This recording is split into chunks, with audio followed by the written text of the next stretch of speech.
নমস্কাৰ বন্ধুসকল, অৰ্ণৱ পিগেৰী আন এক ভিডিঅ'লৈ মই বিহুজ্যোতি সকলোকে স্বাগতম জনাইছোঁ। আজি মই এই ভিডিঅ'টিত আপোনালোকক অসম চৰকাৰে বৰ্তমান 2022-23 বৰ্ষৰ কাৰণে এটা লোনৰ আঁচনি আনিছে, য'ত ছাবচিডি আছে 50%। গতিকে এই সুবিধাটো যাতে সকলোৱে লয়, সকলোৱে যাতে পায়, আৰু এই খবৰটো হয়তো সকলোৱে নাপায় বা নাজানে, সেইকাৰণে মই তেওঁলোকৰ কাৰণে ভিডিঅ'টি লৈ আহিছোঁ। আৰু এই লোনটো আচলতে গাহৰি পালন আৰু মুৰ্গী পালনৰ কাৰণে আগবঢ়াইছে, আৰু এইটো 5 বছৰৰ কাৰণে থাকিব ইয়াৰ ম্যাদ। আৰু ইয়াক মিনিমাম আপুনি 65,000 টকাৰ পৰা ল'ব পাৰে, আৰু মেক্সিমাম 3 কোটি টকালৈকে লোনটোৰ ব্যৱস্থা আছে। অৱশ্যে 3 কোটি টকা যিটো লোনৰ কথাটো কৈছোঁ মই, মেক্সিমাম যিটো হয় এইটো গ্ৰুপক দিব, গ্ৰুপ বা কোম্পেনীবিলাকে ল'ব পাৰিব। গতিকে আপুনি ইণ্ডিভিজুৱেল যদি হয় তাৰ তলত আপোনালোকে ল'ব লাগিব। গতিকে আহকচোন ভিডিঅ'টি আৰম্ভ কৰোঁ। এই সম্পৰ্কত অসম চৰকাৰে এটা এডভাৰটাইজো জাৰি কৰিছে। এইটো আপুনি এনিমেল হাজবেণ্ডেৰীৰ যিটো ৱেবছাইট হয়, সেই ৱেবছাইটত আপুনি পাই যাব যদি আপোনালোকে চায়। গোটেইখিনি কথা তাতে বিৱৰি আছে। আৰু এই লোনটো মিনিমাম 32,000 টকাৰ পৰা মেক্সিমাম 3 কোটি টকালৈকে ল'ব পাৰিব। আৰু মই এটা কথা কৈছোঁ যে 3 কোটি টকাটো আমাৰ চবৰ কাৰণে নহয়, মানে ইণ্ডিভিজুৱেল ফাৰ্মাৰৰ কাৰণে নহয়। কেলৈ নহয়? ইয়াতে কিছুমান টাৰ্মছ এণ্ড কণ্ডিশ্যন আছে যে আপোনাৰ এটা ফিড মিল থাকিব লাগিব 3 কোটি টকা লোন পাবলৈ হ'লে, বায়'চিকিউৰিটি থাকিব লাগিব, লগতে 100জনী চাও ব্ৰিডিঙৰ কাৰণে আপোনাৰ থাকিব লাগিব, বা তেনেকুৱা ধৰণৰ এটা আপুনি যদি ফাৰ্ম খুলিব বিচাৰে তেতিয়াহে আপুনি সেইটো লোনৰ কাৰণে এলিজিবল হ'ব। তাৰপিছত আপুনি 75 লাখ টকা যিটো লোন, 75 লাখ টকা লোনটোত 25 লাখ টকা ছাবচিডি আছে, সেইটো ল'ব পাৰে যদি আপোনাৰ 25জনী চাও থাকে আৰু বায়'চিকিউৰিটি মেইনটেইন কৰিব পৰা আপোনাৰ ফেচিলিটিছ আছে আপোনাৰ ফাৰ্মত, তেতিয়াহ'লে আপুনি এইখিনি পাব। বা নতুনকৈও যদি ফাৰ্ম কৰিম বুলি ভাবিছে তেতিয়াও আপুনি কৰিব পাৰে, কিন্তু এইখিনি বস্তু আপোনাৰ থাকিব লাগিব। স্পেচিয়েলি ডাঙৰ যিকেইটা লোন 75 লাখ আৰু 1 কোটি টকা ইতিমধ্যে যাৰ ফাৰ্ম আছে তেওঁলোকেহে পাব। আৰু আপুনি একেবাৰে তলত আহিলে, মানে মই কিন্তু পিগাৰী লোনৰ কথা কৈ আছোঁ, একেবাৰে তলত আহি গ'ল 32,000 টকা। 32,000 টকাত 16,000 টকা ছাবচিডি আছে। আপুনি 32,000 টকাত যদি লোনটো লয় তেতিয়াহ'লে 2-3টা ইনষ্টলমেণ্টত আপোনাৰ পইচাটো সোমাব। প্ৰতিটো লোনেই আপোনাৰ 2-3টা ইনষ্টলমেণ্টত সোমাব। যিসকলে এই লোন লৈছে, পিগাৰী লোনেই হওক বা আপোনাৰ যিকোনো যদি হাউচিং লোন হওক বা তেনেধৰণৰ যিবিলাক লোন লয়, তেওঁলোকে জানে যে প্ৰথম এবাৰ আপোনাৰ ঘৰটো বনাবৰ কাৰণে লোনটো দিয়ে, 2 নম্বৰ আপোনাক গাহৰি কিনিবৰ কাৰণে এটা দিব, তাৰপৰা 3rd কিস্তিটো দিব আপোনাক দানা কিনিবৰ কাৰণে, ফিড কিনিবৰ কাৰণে। ইয়াতে চবতকৈ ভাল লগা কথাটো হ'ল কি, আপোনাৰ যিটো ছাবচিডি এমাউণ্টটো প্ৰথম যিটো কিস্তি আপুনি পাব, প্ৰথম কিস্তি পোৱাৰ লগে লগে আপোনাৰ ছাবচিডি এমাউণ্টটো আপোনাৰ একাউণ্টত সোমাই যাব। সেইকাৰণে বেংকেও দিবলৈ এইটো ভাল পাব এইটো লোন। আৰু বেংকৰ লগত ইতিমধ্যে বিভিন্ন বেংকৰ লগত কথা হৈছে চৰকাৰৰ, এইখিনি মানে সিদ্ধান্ত লৈহে আচলতে এইখিনি গোটেইখিনি কৰা হৈছে যে প্ৰথম কিস্তি পোৱাৰ লগে লগে আপোনাৰ ছাবচিডি এমাউণ্ট আহিয়ে যাব, বেংকে সেইটো হোল্ড কৰি ৰাখি দিব পাৰে। আপুনি পইচা ঘূৰাই নিদিলেও পিছত বেংকে সেইটোৰ পৰা কাটি ল'ব পাৰে। কিন্তু অৱশ্যে সেইটো কাম নকৰিব। আজি যদি আপুনি 32,000 টকা পায়, কাইলৈ হয়তো আপুনি 32 লাখ টকাৰ কাৰণে এলিজিবল হ'ব। গতিকে এইটো ভুল নকৰিব যে ঘূৰাই নিদিম, বা আপোনাৰ চিভিল স্ক'ৰ বেয়া হৈ যাব পাৰে। কিন্তু এই ক্ষেত্ৰত এটা কথা কি, লোনটো ল'বৰ কাৰণে চৰকাৰী বেংকেই যে হ'ব লাগিব এনে নহয়।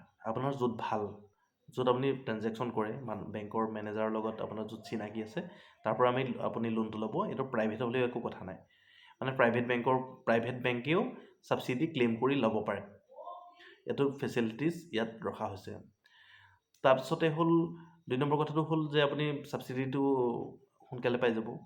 3 নম্বৰ কথাটো হ'ল যে আমাৰ এইবাৰ বহুতৰ ইঞ্চুৰেঞ্চ নথকাৰ ফলত গাহৰি বেমাৰ হৈ গাহৰি মৰিছে, কিন্তু পইচা পোৱা নাই, ইঞ্চুৰেঞ্চ নাই। আগতে ইঞ্চুৰেঞ্চবিলাক কৰিছিলে, ইঞ্চুৰেঞ্চ কোম্পানীৰ লগত ইঞ্চুৰেঞ্চ কোম্পানীয়েও এইবিলাক ইঞ্চুৰেঞ্চ কৰিছিলে, কিন্তু এইবাৰ কি হ'ল, এই আফ্ৰিকান চুৱাইন ফিভাৰ হৈ যোৱাৰ পিছৰ পৰা তেওঁলোকে ইতিমধ্যে কৰি থকা ইঞ্চুৰেঞ্চবিলাকো ৰিনিউ কৰিবলৈ টান পাইছে। কিন্তু যদিহে আপুনি লোন লৈ ফাৰ্ম কৰে, বা অলৰেডি ফাৰ্ম আছে কিন্তু আপুনি লোনটো ল'ব বিচাৰিছে, আৰু মানে চবতকৈ ডাঙৰ বেনিফিটটো হৈ গ'ল আপুনি ইঞ্চুৰেঞ্চটো পাব। ছাবচিডিজটো 50% আপুনি আহিলে, কিন্তু লগতে যিকেইটা গাহৰিৰ ওপৰত আপুনি লোন ল'ব বিচাৰিছে সেই গাহৰিকেইটাৰ ইঞ্চুৰেঞ্চ পাব আপুনি। ইঞ্চুৰেঞ্চ হ'লে কি হয়, ভগৱানে নকৰক কিবা যদি এক্সিডেণ্টেলি কিবা হৈ যায়, তেতিয়াহ'লে আপুনি সেই পইচাটো আপুনি ক্লেইম কৰি উলিয়াই ল'ব পাৰিব। এতিয়া আমি আহোঁ যে এই লোনটো আমি ক'ত কেনেদৰে আবেদন কৰিব পাৰিম। প্ৰথমতে আপুনি এই লোনৰ কাৰণে ভেটেৰিনেৰী ডিপাৰ্টমেণ্টৰ ওচৰলৈ যাব লাগিব, মানে ওচৰৰ যিখন আপোনাৰ ভেটেৰিনেৰী হস্পিটেল, সেই ভেটেৰিনেৰী হস্পিটেললৈ যাব। তাতে গৈ আপুনি ভেটেৰিনেৰী ডক্টৰৰ পৰা এটা প্ৰজেক্ট লিখিব। ভেটেৰিনেৰী ডক্টৰবিলাকৰ লগত ইতিমধ্যে আলোচনা হৈছে, তেওঁলোকলৈ জাননী জাৰি কৰা হৈছে, তেওঁলোকে জানে কথাখিনি। তেওঁলোকক ক'ব যে আপুনি এই লোনটো ল'ব বিচাৰিছে, কোনটো স্কিমৰ লৈ সেইটো দেখাই দিব, যে 32,000 টকা নে 84,000 টকা নে 75 লাখ টকা নে 1 কোটি টকা কি লয়। এটা যিটো স্কিম আছে মই আপোনালোকক স্ক্ৰীনশ্বট দি দিম। যিটো ল'ব বিচাৰে আপুনি সেইটো আঁচনিৰ অধীনত আপুনি সেই লোনটো এটা প্ৰজেক্টটো বনোৱাব। প্ৰজেক্টটো বনাই আপুনি বেংকত জমা দিব, আৰু বেংকে অৱশ্যে কি কৰিব, আপোনাৰ চিভিল স্ক'ৰটো প্ৰথম চেক কৰিব। আপুনি যদি আগত লোন লোৱা আছে কথা নাই, এটা দুটা লোন কথা নাই, কিন্তু 3টাতকৈ যদি অধিক লোন থৈ থৈছে, এইটো এটা RBI গাইডলাইনৰ মতে আপুনি লোন নাপায়। 3টাতকৈ বেছি লোন নাথাকিলে মানে নেক্সট লোনটো আপোনাৰ দিবলৈ অলপ প্ৰব্লেম হয়। তো আৰু এটা কথা হ'ল কি, এটা দুটা আপুনি লোন লৈ থৈছে কিন্তু আপোনাৰ চিভিল স্ক'ৰ ভাল, তেতিয়াহ'লে আপুনি লোনটো পাবই। 2 নম্বৰ কথা, যদিহে এটাও লোন নাই আপোনাৰ এতিয়া, কিন্তু চিভিল স্ক'ৰ বেয়া, 700ৰ তলত আছে, ইভেন আপোনাৰ 680তকৈও যদি বেছি তলত থাকে, তেতিয়াহ'লে চৰকাৰেও যদি দিব বিচাৰে, কোনো মন্ত্ৰী MLAও যদি দিব বিচাৰে আপোনাক লোনটো, তেতিয়াহ'লে বেংকে নিদিয়ে সেইটো লোন, কাৰণ বেংকৰ নৰ্মছত সেইটো নপৰে। সেইটো কথা এটা আছে। আপুনি গতিকে চিভিল স্ক'ৰটো চাইহে আপুনি লোনটো পাব।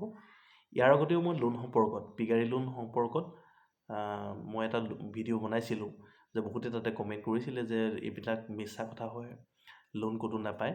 এনেকুৱা কথা নহয়। আপোনালোকে খবৰ কৰিব পাৰে, অসমত বহুত ফাৰ্মাৰে, প্ৰায় আধা সংখ্যক যিবিলাকে বহুত বছৰ ধৰি ফাৰ্ম কৰি আছে, প্ৰত্যেকে লোন লৈ আছে, লোন লৈ ফাৰ্ম কৰি আছে, তেওঁলোকে ইঞ্চুৰেঞ্চ পাইছে।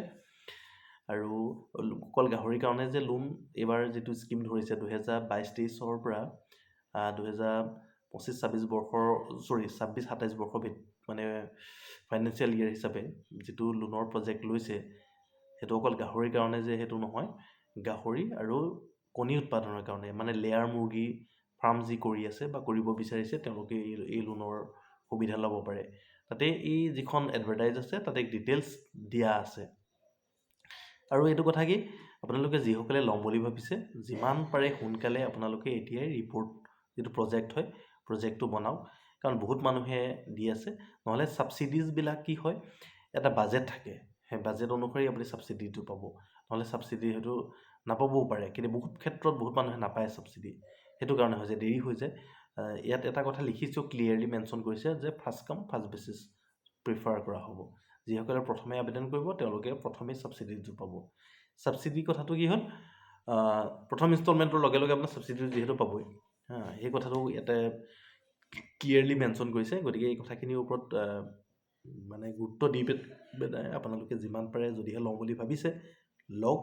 মই ক'বলৈ গ'লে ল'লে লাভ আছে, যিহেতু 50% ছাবচিডি আছে। অৱশ্যে ইয়াতে ইণ্টাৰেষ্ট পে' কৰিব লাগিব আপুনি। ইণ্টাৰেষ্টটো আপুনি 12ৰ পৰা 12.5% ইণ্টাৰেষ্ট, প্ৰতিটো বেংকৰে ইণ্টাৰেষ্টৰ যিটো নৰ্মছ হয়, সেইবিলাক বেলেগ বেলেগ। হয়তো গভৰ্ণমেণ্ট বেংকতকৈ প্ৰাইভেট বেংকৰ অৱশ্যে বেছি থাকিব অলপমান, কিন্তু হ'লেও আপোনাৰ লছ নহ'ব। কেলৈ, আপুনি যিহেতু 50% ছাবচিডি পাব ইয়াত, গতিকে লছ নহয়। 2 নম্বৰৰ কথাটো হ'ল আপুনি ইঞ্চুৰেঞ্চটো পাব ইয়াত, গতিকে লছৰ কথা নাহে। কিন্তু পাবৰ কাৰণে আপোনালোকে য'ত আপোনাৰ ট্ৰেনজেকশ্যন ভাল কৰি আছে, য'ত আপোনাৰ বেংকৰ মানুহ চিনাকি আছে, মানে মই কেলৈ কৈ আছোঁ ভাল চিনাকি আছে, এই কথাবিলাক কেলৈ কৈ আছোঁ, অৱশ্যে বেংকে যিকোনো মানুহকে লোন দিয়ে যাৰ চিভিল স্ক'ৰ ভাল, কিন্তু ইয়াতেতো এইবাৰ কি হৈছে, বহুত মানুহেতো একেলগে এপ্লাই কৰিব, গতিকে বেংকেও কনফিউজ হ'ব কাক দিব কাক নিদিব। অবভিয়াছলি তেওঁলোকৰ লগত যিসকলে ভালকৈ ট্ৰেনজেকশ্যন কৰি আছে তেওঁলোককে দিব। গতিকে আপুনি গভৰ্ণমেণ্ট বেংকলৈ আশা পালি নাথাকি, যদিহে আপোনাৰ প্ৰাইভেট বেংকৰো যদি ভাল চিনাকি আছে, তেওঁলোকক লগত কথা পাতি আপুনি লোনটো ল'ব পাৰে, আৰু তেওঁলোকেও ছাবচিডি ক্লেইম কৰি ল'ব পাৰিব গভৰ্ণমেণ্টৰ পৰা। এই কথাখিনি ইমানেই। আৰু যদি কিবা জানিবলৈ ৰৈ গৈছে, মোক কমেণ্ট কৰি জনাব। অৱশ্যে ইয়াত কেইটামান কথা আছে দেই, ইয়াতে মানে কেইটামান ডিষ্ট্ৰিক্ট প্ৰথমতে ধৰি আছে। ফাৰ্ষ্ট ফেজ হিচাপে 7টামান ডিষ্ট্ৰিক্ট ধৰা আছে। কি কি ডিষ্ট্ৰিক্ট ধৰা আছে মই আপোনাক ইয়াতে দি দিম, গোটেই ন'টিফিকেশ্যনত লিখা আছে। চৰাইদেউ, যোৰহাট, শিৱসাগৰ, ডিব্ৰুগড়, তিনিচুকীয়া, এনেকৈ কিছুমান ডিষ্ট্ৰিক্ট আছে। এইসকলে প্ৰথমতে এপ্লাই কৰিব পাৰিব। এইটো নহয় যে অসমৰ বাকীসকলে এপ্লাই কৰিব নোৱাৰে, বাকীসকলেও পাৰিব, কিন্তু ফাৰ্ষ্ট ফেজত এওঁলোকেহে পাৰিব, তাৰপিছতহে বাকীসকলৰ আছে। গতিকে কথাখিনি ইমানেই। আপোনালোকৰ দিন ভাল হওক, ফাৰ্মসমূহ ভালকৈ চলাওক। আমাৰ এই আফ্ৰিকান চুৱাইন ফিভাৰৰ পিছত প্ৰায় সকলো ফাৰ্মাৰে জুৰুলা হৈ পৰিছে। গতিকে এই জুৰুলা সময়কণত চৰকাৰৰ এই পদক্ষেপটো যথেষ্ট মই ভাল বুলিয়ে মই শলাগিছোঁ। ভাল কামক আমি ভাল বুলি ক'বই লাগিব, আৰু এটা ভাল পদক্ষেপ, যে এই পদক্ষেপৰ জৰিয়তে যাতে আমাৰ নিবনুৱা যুৱক যুৱতীসকল, যিসকলৰ ক্ষতিগ্ৰস্ত হৈছিল বা যিসকলে ফাৰ্ম কৰিম বুলি ভাবি আছিলে কিন্তু হাতত মূলধন নাই, তেওঁলোকে আগুৱাই যাব পাৰিব বুলি মোৰ দৃঢ় বিশ্বাস। গতিকে ভিডিঅ'টি মই ইমানতে সামৰণি মাৰিছোঁ আৰু যদিহে ভিডিঅ'টি ভাল লাগিলে ভিডিঅ'টি লাইক কৰি দিব আৰু আনো আপুনি যেনেকৈ কথাখিনি গম পাইছে ভিডিঅ'টিৰ মাধ্যমেৰে বেলেগেও গম পাবৰ কাৰণে ভিডিঅ'টি এবাৰ শ্বেয়াৰ কৰি দিবলৈ একেবাৰে নাপাহৰিব গতিকে ভিডিঅ'টি ইমানতে সামৰণি মাৰিছোঁ ধন্যবাদ